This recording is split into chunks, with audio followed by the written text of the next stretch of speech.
नमस्कार, जय हिंद, वंदे मातरम। दोस्तों, आप सभी का स्वागत स्टडी विथ स्मार्टनेस के साथ।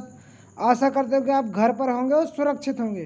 तो फ्रेंड्स, आज मैं आपके सामने मैराथन क्लास लेके आया हूं, जो कि बाल विकास के 60 क्वेश्चन रहेंगे। वो बहुत जल्दी वीडियो को समाप्त किया जाएगा।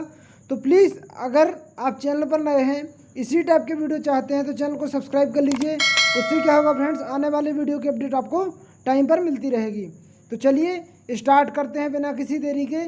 क्वेश्चन की श्रृंखला किस प्रकार है, और क्वेश्चन की श्रृंखला फ्रेंड जो रहेगी उसका रोकना संभव ही नहीं है। काफ़ी क्वेश्चन आपको बताए जाएंगे जो हूबहू एग्जाम में देखने को मिलेंगे।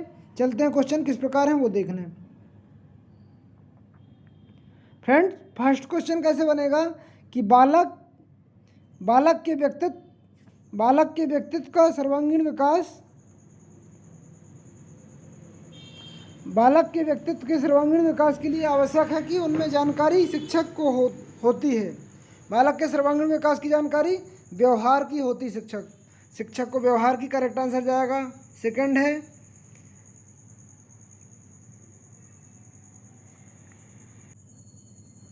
सेकंड क्वेश्चन फ्रेंड्स आपके सामने, बच्चे फिल्मों में दिखाए गए हिंसात्मक व्यवहार को सीख सकते हैं। यह निष्कर्ष किस मनोवैज्ञानिक द्वारा किए गए कार्य पर आधारित हो सकता है? तो फ्रेंड्स, अल्बर्ट बांड्रा फ्रेंड्स कहाँ के थे? तो ये कनाडा के निवासी थे। अब चलते क्वेश्चन नंबर नेक्स्ट पर। समाजीकरण का अर्थ क्या होता है फ्रेंड्स? समाजीकरण का अर्थ होता है समाज में समायोजित होना। समाजीकरण का अर्थ होता है। फ्रेंड्स, नेक्स्ट क्वेश्चन क्या है? सबसे अधिक गहन और जटिल समाजीकरण कौन सी अवस्था होती है? तो फ्रेंड्स, किशोर अवस्था के दौरान। इसी अवस्था को फ्रेंड्स प्रतिद्वंद्वात्मक अवस्था कहा जाता है। सबसे कठिन अवस्था भी यही रहती है फ्रेंड। चलते क्वेश्चन नंबर नेक्स्ट पर। अपनी कक्षा के बच्चों में समाजीकरण की प्रक्रिया तेज करने के लिए शिक्षक को अपना बर्ताव रखना चाहिए स्नेह और सहानुभूतिपूर्ण। चलते क्वेश्चन नंबर नेक्स्ट पर। क्वेश्चन नेक्स्ट फ्रेंड्स आपके सामने क्या बनेगा कि समाजीकरण की प्रक्रिया अनुकरण को उपयोगी तथा विकासात्मक बनाने के लिए आवश्यक तत्व कौन से हैं? फ्रेंड्स, करेक्ट आंसर जाएगा परिवार और पड़ोस। करेक्ट आंसर जाएगा। मानसिक विकास की औपचारिक संक्रियात्मक अवस्था मुख्य विशेषता कौन सी फ्रेंड्स आपके सामने? तो अमूर्त चिंतन जाएगा। चलते क्वेश्चन नंबर नेक्स्ट पर।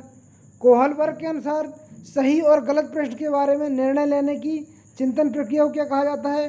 फ्रेंड्स, कोहल वर्ग के अनुसार सही और गलत निर्णय लेने की चिंतन की प्रक्रिया को नैतिक तर्कणा कहा जाता है। अब फ्रेंड्स, इसमें क्या होता है?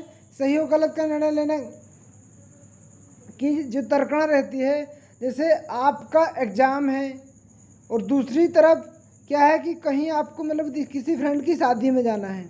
अब आपको कहाँ डिसाइड करना है, दोनों उसी टाइम पे है, तो ये नैतिक तर्कणा कहलाएगी। जैसे आपने हेंज का नियम पढ़ा होगा फ्रेंड्स, हेंज का नियम। तो हेंज के नियम नैतिक तर्कणा के बारे में ही बताया गया है। हेंज के नियम में फ्रेंड्स सभी पूरा क्या बताया गया है कि उसकी पत्नी की तबीयत खराब हो जाती है और सामने वाला रहता फ्रेंड्स वो काफ़ी महंगी दवाई मतलब उसके रेट से 10 गुना ज़्यादा में सेल करता है। तो फ्रेंड्स, जब 10 गुना ज़्यादा में सेल करता है, उसके पास पैसे नहीं होते, तो फिर वह दवा को चोरी करके चुरा ले जाता है। तो इस प्रकार का मतलब ये उसका डिसीजन होता है कि मतलब यहाँ चोरी करना तो पाप है, चोरी करना पाप है, लेकिन फिर भी वो चोरी कर रहा, तो ये नैतिक तर्कणा के अंतर्गत आएगा। फ्रेंड्स, सेकंड क्या है कि पियाजे के अनुसार संज्ञानात्मक विकास किस चरण पर बच्चा वस्तु स्थायित्व को प्रदर्शित करता है? तो मूर्त संक्रियात्मक अवस्था। Correct answer.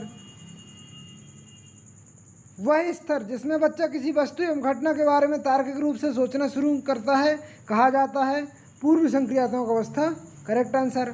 फ्रेंड्स, जिसमें बच्चा वस्तु किसी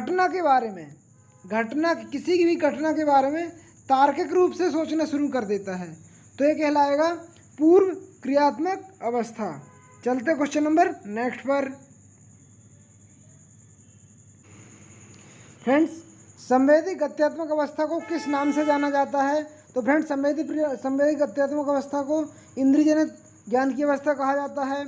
इसकी फ्रेंड्स 6 उप अवस्थाएँ होती हैं। तो मैंने आपको जैसे सहज क्रियाओं की अवस्था, वृत्तीय अनुक्रियाओं की अवस्था, इस प्रकार की 6 उपावस्थाएं होती संवेदी प्रेरक अवस्था।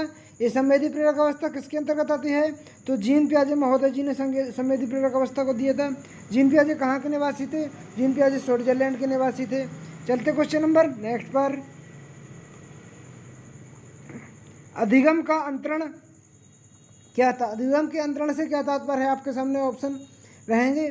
किसी पूर्व ज्ञान के आधार पर नए ज्ञान के सीखना ही अधिगम अंतरण कहलाता है। जैसे एग्जाम्पल क्या रहेगा फ्रेंड कि साइकिल चलाने वाले व्यक्ति स्कूटर चलाना जल्दी सीख जाता है, यह अधिगम अंतरण कहलाता है। अधिगम अंतरण कितने प्रकार के होते हैं? तो फ्रेंड अधिगम अंतरण 3 प्रकार के होते हैं। एक धनात्मक अंतरण, शून्यात्मक अंतरण और ऋणात्मक अंतरण। अब धनात्मक अंतरण कितने प्रकार का होता है फ्रेंड्स? तो धनात्मक अंतरण 3 प्रकार का होता है। 3 प्रकार का कौन सा होता है फ्रेंड? क्षैतिज समांतर, ऊर्ध्वाधर, लंबवत, लास्ट होता है द्विपार्श्विक। चलते हैं नेक्स्ट पर। फ्रेंड्स अगर आपने ये विकार संबंधी क्वेश्चन नहीं बनते, यहाँ से क्वेश्चन बहुत अच्छे से बनते फ्रेंड्स, तो आपको यहाँ से डीपली देखते जाना है, क्योंकि यहाँ क्वेश्चनों का सिलसिला थमेगा नहीं, रुकेगा नहीं फ्रेंड्स, और ये कंटिन्यू बना रहेगा। तो गणित संबंधी विकार को क्या कहा जाता है? तो डिसकैलकुलिया गणित संबंधी विकार को कहा जाता है। पढ़ने संबंधी विकार क्या कहा था? डिसलेक्सिया। हाँ फ्रेंड्स, डिसलेक्सिया पढ़ने संबंधी विचार, डिसकैलकुलिया गणित संबंधी विचार। चलते क्वेश्चन नंबर नेक्स्ट पर। अब लिखने संबंधी विचार किससे होता है फ्रेंड्स? तो डिसग्राफिया। यहाँ से किसी भी एग्जाम में फ्रेंड्स एक ना एक नंबर का आना ही है, किसी भी शिफ्ट में पूछा ही जाएगा, इसलिए यहाँ ध्यान से देखिएगा। अब लिखना, पढ़ना, बोलना संबंधी विकार किसको कहते हैं? तो डिस्प्रैक्सिया को लिखना संबंधी बोलना विकार कहते हैं। अब फ्रेंड्स अवधान संबंधी विकार, हाँ फ्रेंड्स अवधान संबंधी विकार ADHD। अब फ्रेंड्स ये तो प्राथमिक शिक्षक भर्ती में हूबहू आपको 100% देखने को मिलेगा। ये तो फुल फॉर्म इसका क्या होता है? Attention deficit hyper activity disorder, ये फ्रेंड्स इसका फुल फॉर्म होता है। अब अवधान संबंधी जो विकार रहता है फ्रेंड्स, इसको ध्यान अभाव सक्रियता विकार भी कहते हैं। ध्यान अभाव सक्रियता विकार, ध्यान अभाव सक्रियता विकार भी कहा जाता है। तो फ्रेंड्स इससे आपके इतने क्वेश्चन कंप्लीट होते हैं। विशिष्ट बालक कौन होते हैं? फ्रेंड्स विशिष्ट बालक कौन होते हैं आपको वो बताने जा रहा हूँ। वे बालक जो सामान्य बालकों से हटकर होते हैं, इन्हें एक नया शब्द दिया गया है जो विभिन्न योग्यता रखने वाले बालक होते हैं। अब लिखावट से संबंधित लिखने की योग्यता में कमी किसका एक लक्षण है? तो डिस्ग्राफिया करेक्ट आंसर जाएगा। शब्दों में अक्षरों के क्रम को पढ़ने में कठिनाई का अनुभव करना अक्सर चाक्षुष स्मृति का ह्रास करने से संबंधित है। Dyslexia correct answer. चलते क्वेश्चन नंबर नेक्स्ट पर। भाषा अवबोधन संबंध का विकार है भाषाघात। शारीरिक रूप से अक्षम बच्चों में समानता होता है डिसग्राफिया। डिसलेक्सिया मुख्य रूप से की समस्या संबंधित है। डिसलेक्सिया मैंने फ्रेंड्स अभी आपको बताया था, पढ़ने संबंधी समस्या। चलते क्वेश्चन नंबर नेक्स्ट पर। अब फ्रेंड्स इस टाइप के विकार से रिलेटेड हर एक एग्जाम में क्वेश्चन बनते ही रहे हैं। डिस्थीमिया का संबंध किससे है? तो फ्रेंड डिस्थीमिया का संबंध गंभीर तनाव की अवस्था करेक्ट आंसर जाएगा। चलते क्वेश्चन नंबर नेक्स्ट पर। गणित समझने की आवश्यकता फ्रेंड्स अभी मैंने बताया था आपको। डिसकैलकुलिया गणित संबंधी समझने की अक्षमता करेक्ट आंसर रहे। डिसग्राफिया किसको कहा जाता है फ्रेंड्स? तो डिसग्राफिया लिखने मतलब ग्राफ में क्या करेंगे आप, जब आपको ग्राफ दिया जाता है तो उसमें लिखाई की जाती है, ग्राफ में लिखना मतलब डिसग्राफिया लिखने संबंधी समस्या। डिसलेक्सिया पठन विकार, पठन को पढ़ने संबंधी समस्या भी कह सकते हैं। चलते क्वेश्चन नंबर नेक्स्ट पर। निम्नलिखित में से मौखिक रूप से सीखने की आवश्यकता होती है। तो मौखिक रूप से सीखने की आवश्यकता किसमें होती है? तो फ्रेंड तो अफेजिया करेक्ट आंसर जाएगा। क्षेत्र का सिद्धांत किसे कहा जाता है? तो कर्ट लेविन को क्षेत्रीय सिद्धांत कहा जाता है। फ्रेंड्स कर्ट लेविन जो थे किस विचारधारा से प्रभावित थे? तो फ्रेंड्स कर्ट लेविन गेस्टाल्टवादी विचारधारा से प्रभावित थे। कर्ट लेविन किस धारा के समर्थक थे? फ्रेंड्स तो संज्ञानवादी धारा के समर्थक थे कर्ट लेविन। कर्ट लेविन के क्षेत्र सिद्धांत में क्षेत्र का क्या अर्थ होता है फ्रेंड्स? तो जीवन के विभिन्न क्षेत्रों से संबंधित रहता है। अधिगम का श्रेणीक्रम का सिद्धांत किसने दिया? तो फ्रेंड्स रॉबर्ट गेने ने दिया था। रॉबर्ट गेने किस विचारधारा के समर्थक थे? संज्ञानवादी विचारधारा के समर्थक रॉबर्ट गेने माने जाते हैं। रॉबर्ट गेने के अनुसार अधिगम का सबसे निम्न स्तर कौन सा है? तो संकेत अधिगम का सबसे निम्न स्तर कहलाता है। रॉबर्ट गेने के अनुसार अधिगम का सबसे उच्च स्तर कौन सा है? समस्या समाधान अधिगम उच्च स्तर आएगा। सुल्तान नाम से चिंपांजी पर किस वैज्ञानिक ने प्रयोग किया था? तो कोहलर ने। चूहे पर किस वैज्ञानिक ने प्रयोग किया था? तो स्किनर ने। बुद्धि का प्रत्यक्ष नमूना सिद्धांत किसने दिया? थॉमसन ने। चूहे पर 1936 में प्रयोग किया, कबूतर पर 1943 में प्रयोग किया था। चलते क्वेश्चन नंबर नेक्स्ट पर।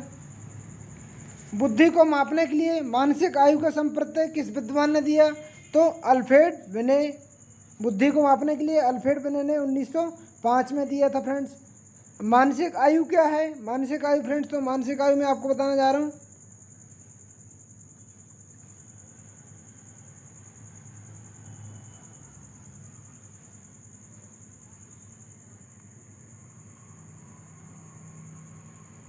मानसिक आयु में फ्रेंड्स आपका जाएगा किसी व्यक्ति द्वारा अपनी उम्र से ज़्यादा कार्य करना या कम कार्य ही मानसिक आयु कहलाती है। अब फ्रेंड्स अल्फ्रेड बिने ने बुद्धि को कितने भागों में बांटा है? तो अल्फ्रेड बिने ने बुद्धि को 3 भागों में बांटा है। तीन भाग कौन कौन से फ्रेंड्स? तो मंद बुद्धि, कुशाग्र बुद्धि और औसत बुद्धि। चलते क्वेश्चन नंबर नेक्स्ट पर। फ्रेंड्स हूबहू यही हर एक शिफ्ट में क्वेश्चन पूछा गया है कि बुद्धि लब्धि IQ कब मापा जाता है और यह सूत्र किसने दिया था? तो बुद्धि लब्धि IQ का सूत्र 1912 में स्टर्न ने दिया था। इसका संशोधन टर्मन ने 1916 में किया था। IQ शब्द 1912 स्टर्न ने दिया था और इसको सूत्र जो खोजा था टर्मन ने खोजा था। सूत्र क्या था फ्रेंड्स? कई बार डायरेक्टली सूत्र भी आ जाता है बुद्धि लब्धि का कि मानसिक आयु बटे वास्तविक आयु किसने? स्टर्न ने दिया था। मानसिक आयु बटे वास्तविक आयु मल्टीप्लाई 100 ये टर्मन ने दिया। भाटिया परीक्षण का संबंध किससे है फ्रेंड्स? तो बुद्धि को नापने से है। वेसलर परीक्षण का संबंध किससे है फ्रेंड्स? तो बुद्धि नापने से है वेसलर परीक्षण। स्टर्न के सूत्र में संशोधन किसने किया? तो फ्रेंड्स अभी मैंने बताया कि स्टर्न के संबंध में संशोधन जो किया है तो टर्मन महोदय ने किया है। बुद्धि को मापने की पहली मनोवैज्ञानिक प्रयोगशाला कहाँ थी? तो जर्मनी में 1879 बनाई थी। 1879 में जर्मनी के कहाँ पे? लिपजिंग शहर है, लिपजिंग शहर है, वहाँ पर बनाई गई थी। चलते हैं क्वेश्चन नंबर नेक्स्ट पर। अब फ्रेंड्स बुद्धि का विचलन बुद्धि सिद्धांत किसने दिया था? वेसलर महोदय ने 1960 में दिया था। अब प्रतिस्थापन का सिद्धांत किसने दिया? तो एडविन गुथ्री ने दिया था। चलते क्वेश्चन नंबर नेक्स्ट पर। स्व सिद्धांत किसने दिया फ्रेंड्स? तो कार्ल रोजर्स ने स्व सिद्धांत दिया था। आवश्यकता का पद सोपान सिद्धांत किसने दिया था फ्रेंड्स? तो अब्राहम मैस्लो ने आवश्यकता का पद सिद्धांत दिया था। अधिगम का अर्थ क्या होता है फ्रेंड्स? के सीखना, सीखना अधिगम का अर्थ कहलाता है। अधिगम से क्या तात्पर्य फ्रेंड्स? तो मानव व्यवहार में होने वाले स्थायी परिवर्तन अधिगम कहलाता है। अधिगम पूर्ण कब होगा फ्रेंड्स? तो मानव व्यवहार में स्थायी परिवर्तन हो जाने के बाद अधिगम पूर्ण हो जाएगा। संज्ञान किसे कहते हैं फ्रेंड्स? संज्ञान, तो फ्रेंड्स संज्ञान किसी ज्ञान को ग्रहण करना ही संज्ञान कहलाता है। चलते क्वेश्चन नंबर नेक्स्ट पर। व्यवहारवादी मनोविज्ञान के जनक कौन है? तो वॉटसन व्यवहारवादी मनोविज्ञान के जनक कहलाते हैं। मनोविज्ञान के जनक कौन है फ्रेंड्स? तो मनोविज्ञान के जनक सिगमंड फ्रायड कहलाते हैं। सिगमंड फ्रायड और मनोविश्लेषणात्मकवाद का सिद्धांत दिया था। कौन कौन से? इदम, अहम और परम अहम, इस टाइप का सिद्धांत सिगमंड फ्रायड महोदय ने दिया था। अब मनोविश्लेषणात्मक मनोविज्ञान के जनक कौन है? तो सिगमंड फ्रायड कहलाते हैं। इसी के साथ फ्रेंड्स आपका क्विक रिवीजन समाप्त होता है। तो अगर आप इसी टाइप के क्वेश्चन चाहते हैं तो प्लीज़ चैनल को सब्सक्राइब कर लीजिए। सब्सक्राइब करने के बाद बेल आइकॉन जरूर प्रेस कीजिए। उससे क्या होगा, आने वाले वीडियो की अपडेट टाइम पर मिलती रहेगी। चलते हैं, मिलते हैं नेक्स्ट वीडियो में और नई श्रृंखला, नई सीरीज, नए क्वेश्चन के साथ। ऐसे ही मैराथन होती रहेगी, आपको एग्जाम के पहले सारा सिलेबस करवा दिया जाएगा। जब तक के लिए धन्यवाद। जय हिंद, जय भारत।